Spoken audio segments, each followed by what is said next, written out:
Hukum pidana merupakan bagian dari keseluruhan hukum yang berlaku di suatu negara yang mengadakan dasar-dasar dan aturan untuk 1. Menentukan perbuatan mana yang tidak boleh dilakukan atau dilarang dengan disertai ancaman atau sanksi yang berupa pidana tertentu bagi siapa yang melanggarnya. 2. Menentukan kapan dan dalam hal apa kepada mereka yang telah melanggar larangan-larangan itu dapat dikenakan atau dijatuhi sebagaimana yang telah diancamkan. 3. Menentukan dengan cara bagaimana pengenaan pidana itu dapat dilaksanakan apabila ada orang yang telah melanggar tersebut. Hukum pidana dapat dibedakan menjadi hukum pidana formil dan hukum pidana material.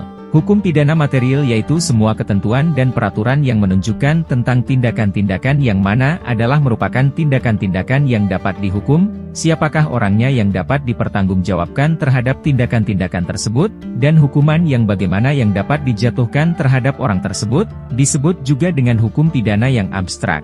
Adapun hukum pidana formil memuat peraturan-peraturan yang mengatur tentang bagaimana caranya hukum pidana yang bersifat abstrak itu harus diberlakukan secara konkret. Biasanya orang menyebut jenis hukum pidana ini sebagai hukum acara pidana. Dari aspek kodifikasi, hukum pidana dibedakan menjadi hukum pidana yang dikodifikasikan dan hukum pidana yang tidak dikodifikasikan.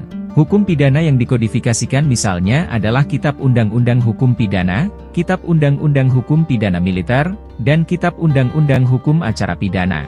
Adapun hukum pidana yang tidak dikodifikasikan misalnya berbagai ketentuan pidana yang tersebar di luar Kitab Undang-Undang Hukum Pidana, seperti Undang-Undang Tindak Pidana Korupsi, Undang-Undang Nomor 31 Tahun 1999 Yungto Undang-Undang Nomor 20 Tahun 2001, Undang-Undang Nomor 21 Tahun 2007 tentang Pemberantasan Tindak Pidana Perdagangan Orang, dan peraturan lainnya yang di dalamnya mengandung sanksi berupa pidana.